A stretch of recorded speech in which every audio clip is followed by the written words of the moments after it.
Hi there, I'm Mike Creevy for Homeschool Connections, and with me today is Mr. Jim Churches here to talk about his Homeschool Connections courses here. So, Jim, how you doing? I'm doing well. Wonderful. This is a really exciting opportunity here to talk cooking. So, My which favorite. I haven't done yet in these interviews. So, why don't you just tell us all here a little bit about your own background, your own journey that really led you to Homeschool Connections in the first place? So to kind of shorten it down a little bit, because it could be a very lengthy conversation, but how I got to cooking started early in my middle school age, when I was taking home ec classes, and that moved forward into high school and then into culinary and college, and then fast into the industry. Unfortunately, I'm just over 30 years in the industry now, and it's kind of sad. I still feel like I'm new to the industry, but unfortunately now they're calling me a veteran. Um, but I got acquainted with Homeschool Connections. I do a lot of charity work, and I donate a lot of dinners for different charities.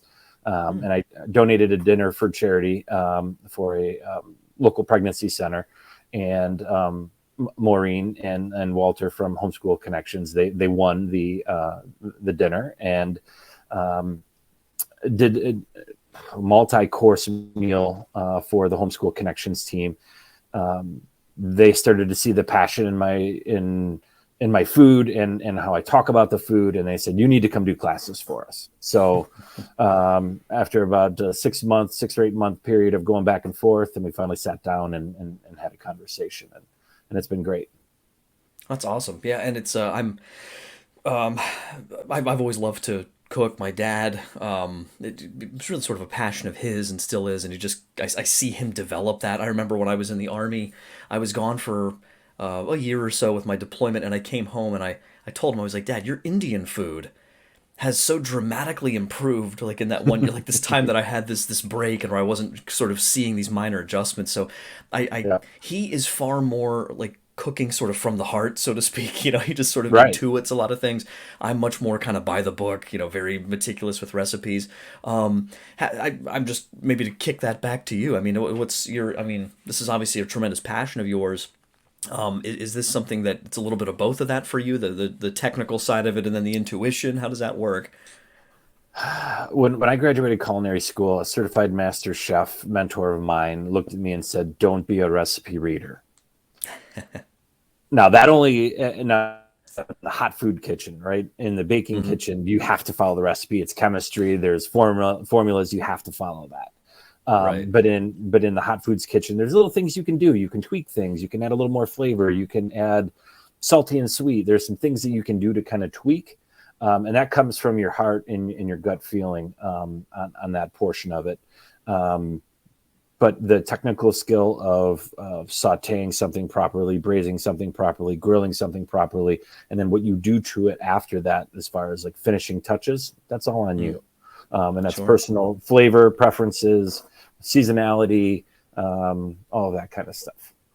Do you have any particular, as far as different international cuisines, like anything in particular that you really enjoy or specialize in?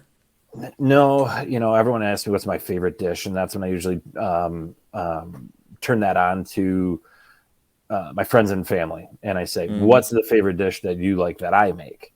Right. And the crowd favorite is my boys love the way I do steak. Mm. They love my steak dinners. My wife loves my crab cake. That's the favorite thing that I make. Um, and that's what I do when I do these dinners, these charity dinners. It's kind of like my best hits. So Okay. they're multi-course, and I just kind of show the different things that I do very well, and deliver to them in their home. Sure. Well, and then that's really fascinating because does that translate into your classes here? I can kind of make that switch here, sort of move Yeah. in that direction because I'm really curious how, like your methodology, like what kinds of things do you try to achieve in your courses, and what do you cover? So I go back to the young me and when I first started cooking in my mom's kitchen. And I was actually kicked out of my mom's kitchen many times, because I was making a mess, not cleaning up after myself, all of those good things, right? Yeah. So first thing we do is we start with sanitation and safety, Yep. and making sure that you're executing in your home kitchen the way that you should be. Looking out for the dangers in the kitchen, cross contamination, putting raw chicken over lettuce and other non-cooked items, things like that. So kind of learning the ground rules before we get started in cooking is the first step. And then we get into, basically what you would get into in a shrunk down version of culinary school, and we learn about soups and sauces, and we learn about, so there's kind of a formula that we're following with the technical of how to do soups and sauces and the basic cooking techniques.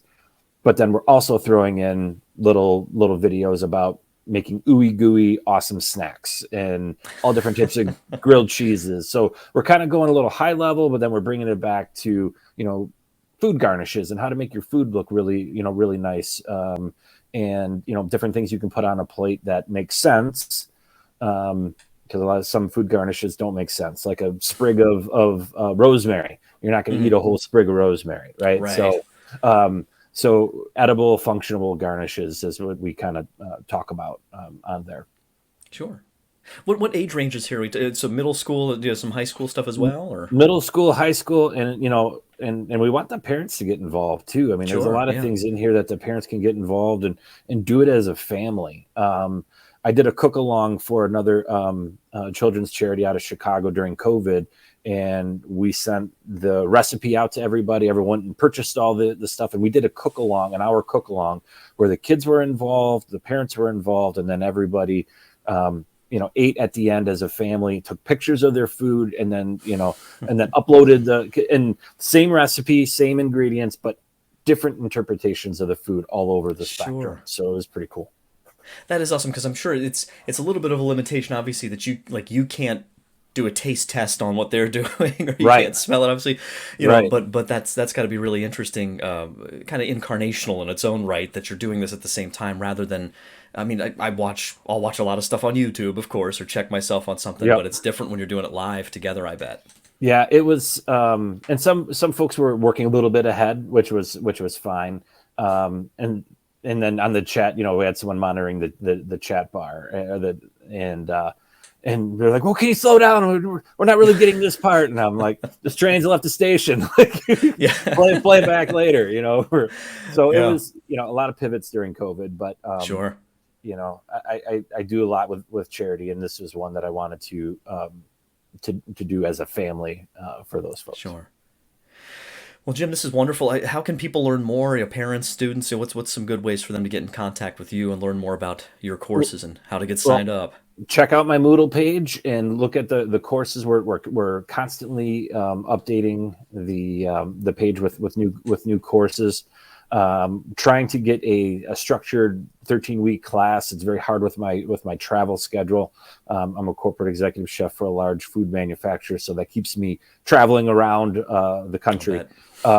So we're trying to upload and get as much new information up there. And you can contact me on Moodle in the Instructor portal, and open to feedback. If people want to see different, cooking things, we can do classes on those, as well.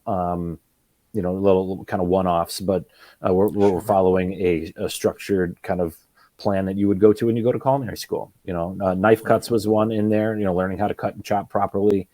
So all of the basics, and we're slowly starting to walk before we run. Wonderful. Well, Jim Churches, thank you so much for stopping by today and sharing with us about your Homeschool Connections courses.